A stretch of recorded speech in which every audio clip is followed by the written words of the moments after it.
But you're on it. You're not doing anything halfway. You're every Sunday. You're preparing your Instagram. You're writing every day. You're living, breathing. When do you read? What are your reading habits?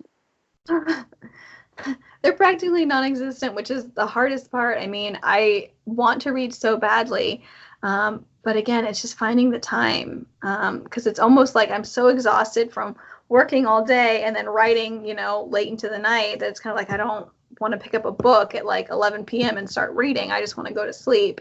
But I mean, I do, if it's like an author that I love like Stephanie Garber, Mary Pearson, Marissa Meyer, Meg Cabot, like those are some of my favorites.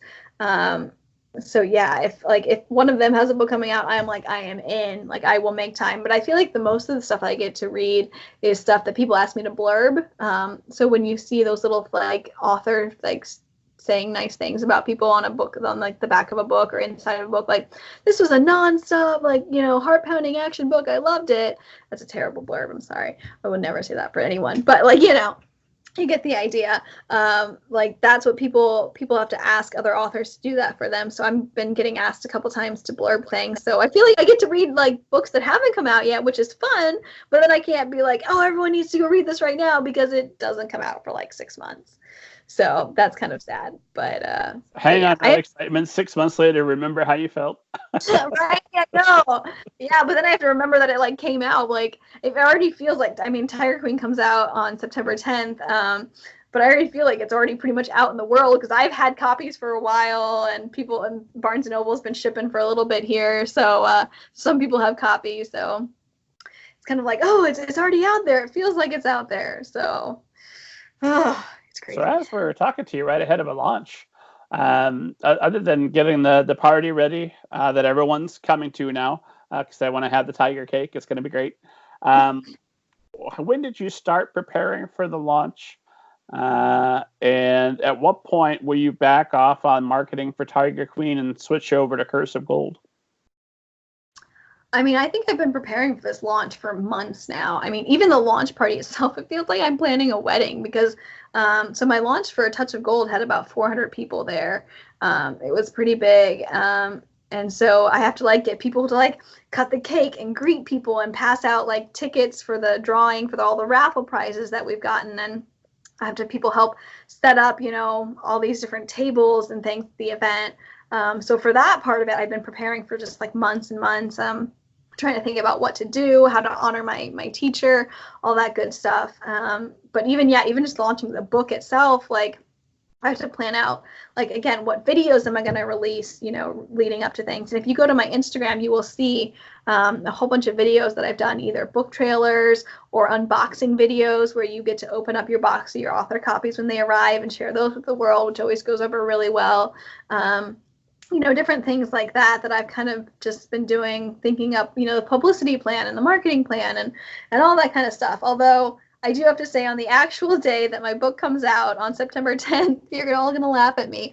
I'm actually going to a Backstreet Boys concert that night. I was like, all right, they're going to be in Indianapolis, you guys. I have to go, okay? Well, I mean, if you want it that way, I suppose that's fine. I do want it that way. Fair enough. Well, my God, you've earned a rest. It sounds like your schedule is exhausting me just hearing about it. I'm starting to think, do I want to work Annie Sullivan's grueling schedule, or just spend like 30 minutes in the shark cage? Yeah.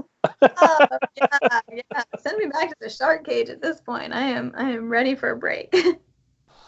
And then, so then how long after, because you take a night, you see the Backstreet Boys, you celebrate, hooray for me, I did a thing. This is a good day.